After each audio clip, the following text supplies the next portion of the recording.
सुप्रभात विद्यार्थियों, प्यारे विद्यार्थियों। इस वीडियो में हम हिंदी व्याकरण के बारे में अध्ययन करेंगे और हिंदी व्याकरण में हम आज टॉपिक लेंगे क्रिया का।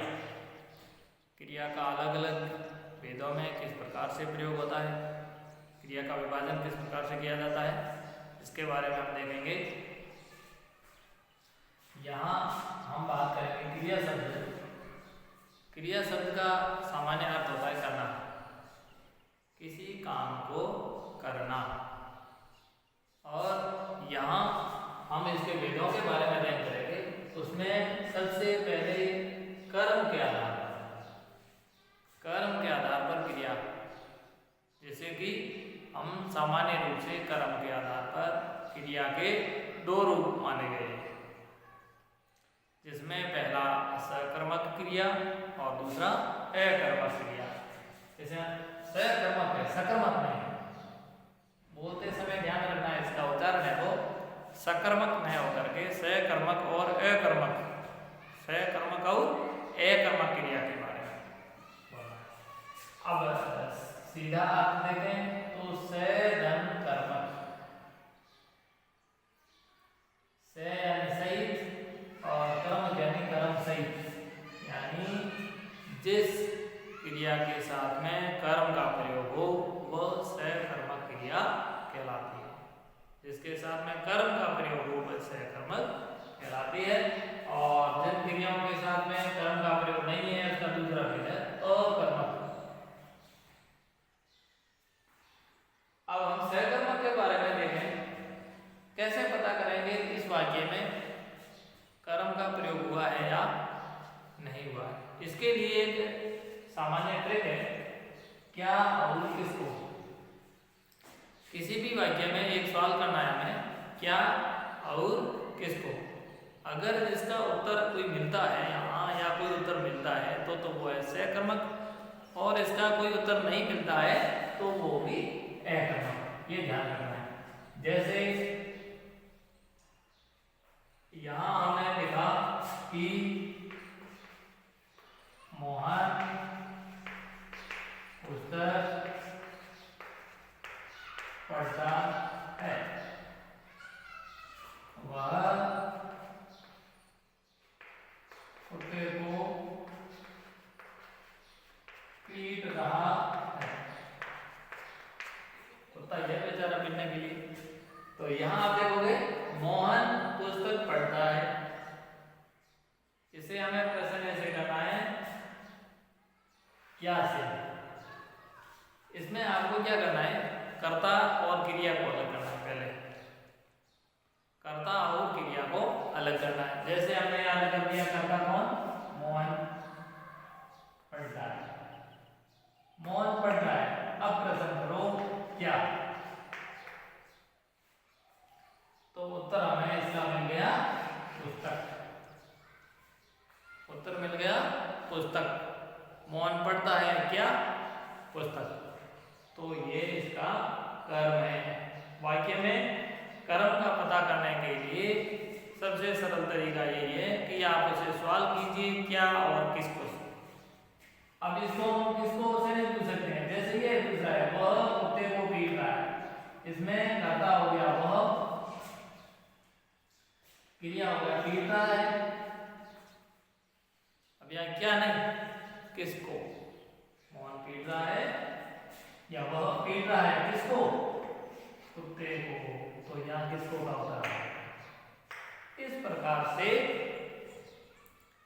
क्या और किसको प्रश्न करने से अगर इसका उत्तर मिलता है हाँ में या कोई उत्तर मिलता है तो वो होता है सकर्मक, और जिसमें उत्तर नहीं मिलता है वो होता है अकर्मक। वैसे सकर्मक के दो भेद माने गए हैं। सकर्मक में दो भेद, एक कर्मक और द्विकर्मक। बहुत सरल तरीके से इसे आप समझ सकते हो। एक कर्मक से तात्पर्य हुआ जिसमें कर्म केवल एक हो, जिसमें कर्म केवल एक हो। जैसे गीता अखबार पढ़ रही है, कर्ता को अलग करो, क्रिया को अलग करो, नहीं रही को अलग करना, रही नहीं, यहाँ क्रिया रही नहीं है, यहाँ क्रिया पढ़ रही है, पढ़ना क्रिया है, इसलिए पढ़ रही को अलग करो। क्या अखबार। कितने कर्म हुए? केवल एक कर्म हुआ इसमें। तो ये वाक्य इसमें एक कर्मक क्रिया है। द्विकर्मक से तात्पर्य है जहां पर दो कर्म प्रयुक्त होते हों। जैसे अध्यापक छात्रों को कंप्यूटर पढ़ा रहे हैं, तो कर्ता को अलग करो, अध्यापक ये कर्ता हो गया, पढ़ा रहे हैं क्रिया पढ़ाना है, अध्यापक कर्ता हो गया, पढ़ाना क्रिया हो गया। अब प्रश्न करो क्या क्या पढ़ा रहे हैं? कंप्यूटर। किसको पढ़ा रहे हैं? छात्रों को। इस प्रकार से ये हो गए दो कर्म, ये दो कर्म हो गए। अध्यापक छात्रों को कंप्यूटर पढ़ा रहे हैं, तो अध्यापक पढ़ा रहे हैं क्या? कंप्यूटर। किसको? छात्रों को। इस प्रकार से इस वाक्य में दो कर्म का प्रयोग हुआ है, तो यह वाक्य द्विकर्मक वाक्य कहलाएगा। आई बात समझ में? अध्यापक पढ़ा रहे हैं क्या? कंप्यूटर। किसको? छात्रों को। तो ये दोनों कर्म है, इसलिए यह वाक्य द्विकर्मक हो गया। अब सहकर्मक के बारे में आपको शायद कोई संख्या नहीं होगी, क्योंकि सहकर्मक से तात्पर्य ही जिस वाक्य में कर्म का प्रयोग हो। अब अगर एक कर्म का प्रयोग है तो वो एक कर्मक, और दो कर्म का प्रयोग है तो वह द्विकर्मक वाक्य होगा। अब बात आती है अकर्मक की। अकर्मक क्रिया का प्रयोग होता है, तो उसे पता करने का सबसे सरल तरीका यह होता है कि जो क्रियाएं सहज रूप से हो, प्राकृतिक क्रियाएं हो, अथवा जो क्रियाएं बिना परिश्रम के की जाती हो, वो अकर्मक कहलाती है। जैसे पक्षी का उड़ना। पक्षी उड़ता है क्या? किसको? इसमें कोई सवाल का कोई जवाब नहीं आता। पक्षी उड़ता है क्या? कोई उत्तर नहीं। मछली तैरती है। तो यहाँ अगर कोई ये पक्षी उड़ता है तो उड़ना इसकी प्राकृतिक क्रिया है, उसको उड़ने के लिए श्रम न करके सहज क्रिया है। मछली का तैरना उसकी सहज क्रिया है। परीक्षाओं में अमूमन इसी प्रकार के सवाल किए जाते हैं। जैसे वह हंसता है, हंसती है, किसी का हंसना, श्वास लेना, मछली का तैरना, पक्षी का उड़ना, तो ये सारी क्रियाएं अकर्मक होती है। विशेष रूप से आपको इसमें इतना ध्यान रखना है, अकर्मक क्रियाएं वे होती है जिसमें कर्म का प्रयोग नहीं हो। क्या और किसको का सवाल पूछने पर उसमें कोई उत्तर है वो प्राप्त नहीं होता हो। जो सहज और प्राकृतिक क्रियाएं हैं, जिसके लिए अलग से कोई श्रम की जरूरत नहीं पड़ती है। जैसे हम श्वास लेते हैं, तो श्वास लेना ये कर्म नहीं है। ऐसा नहीं हम कुछ कर रहे हैं बैठे श्वास ले रहे हैं ना, तो ये है वो कर्म नहीं है। इस प्रकार से ये क्रियाएं, पक्षी का उड़ना है, मछली का तैरना है, पशुओं का चरना है, पशु चल रहा है, ये इस प्रकार से जो क्रिया है वो अकर्मक क्रिया मानी जाएगी। यहाँ संरचना के आधार पर बात है। अभी हमने बात की थी कर्म के आधार पर क्रिया के भेद, यहाँ बात करेंगे संरचना के आधार पर, स्ट्रक्चर के आधार पर क्रियाओं के भेद। अब यहाँ बात आती है संयुक्त क्रिया। संयुक्त, जैसे संयुक्ताक्षरों में आपने पढ़ा था संयुक्ताक्षर, ऐसा ही संयुक्त क्रिया है। एक से अधिक क्रियाएं साथ में आ जाती है तो वो संयुक्त क्रिया मानी जाती है।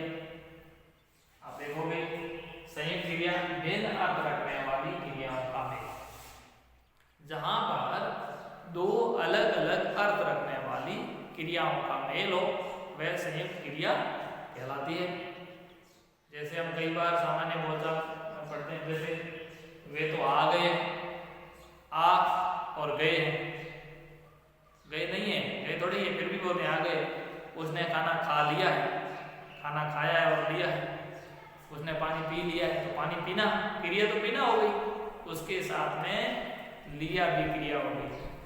मैंने सवाल कर लिए, कर और लिए, तो इस प्रकार से दो अलग अलग अर्थ रखने वाली क्रियाओं का मेल होता है तो वो संयुक्त क्रिया कहलाती है। सामान्य बोलचाल में संयुक्त क्रियाओं का हम बहुत अधिक प्रयोग करते हैं।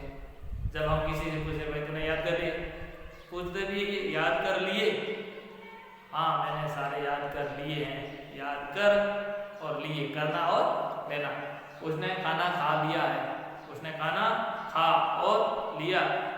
इस प्रकार से दो प्रकार की क्रियाओं का अर्थ है वो शामिल होता है, वो संयुक्त क्रियाएं कहलाती है।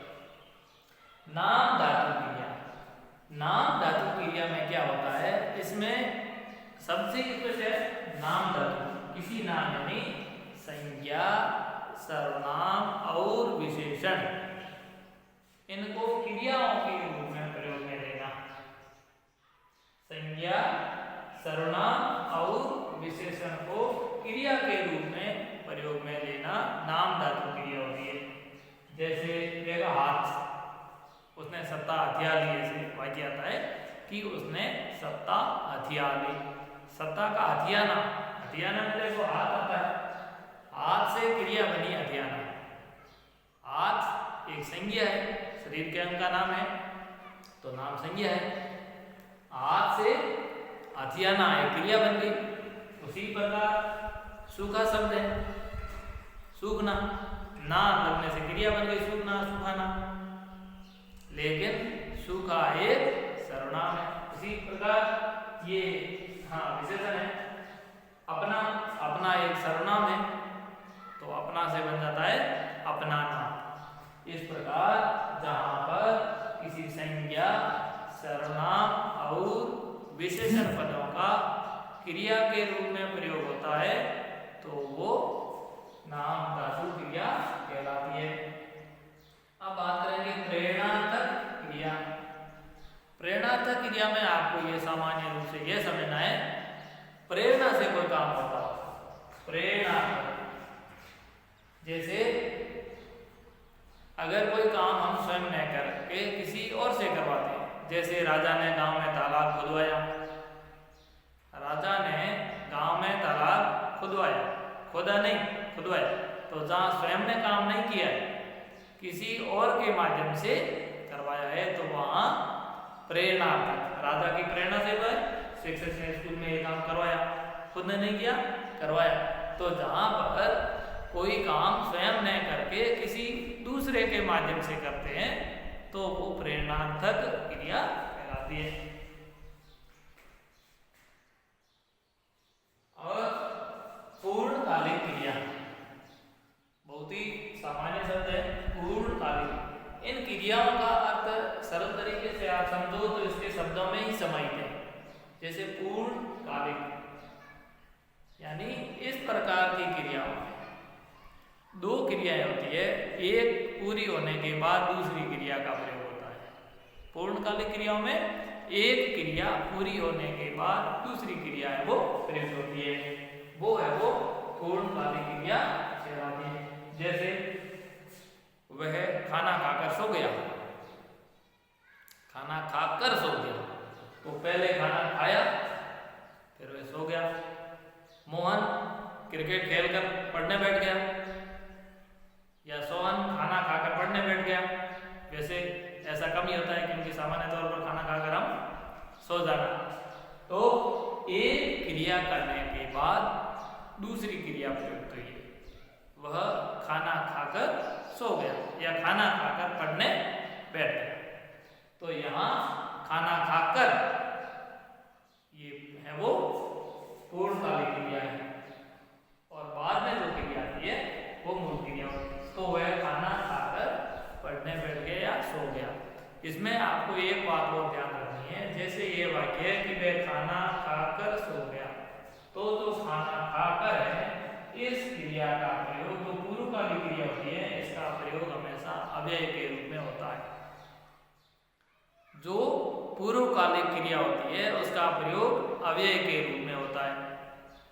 इसका तात्पर्य यह हुआ कि जिस पर लिंग, वचन, कारक, काल आदि का कोई प्रभाव नहीं पड़ता है। जैसे वह अगर खाना खाकर सो गई, वह खाना खा गया, वे खाना खाकर सो गए, तो खाकर शब्द है इसका न तो एकवचन हुआ न बहुवचन हुआ, उसकी वही स्थिति बनी रहती है।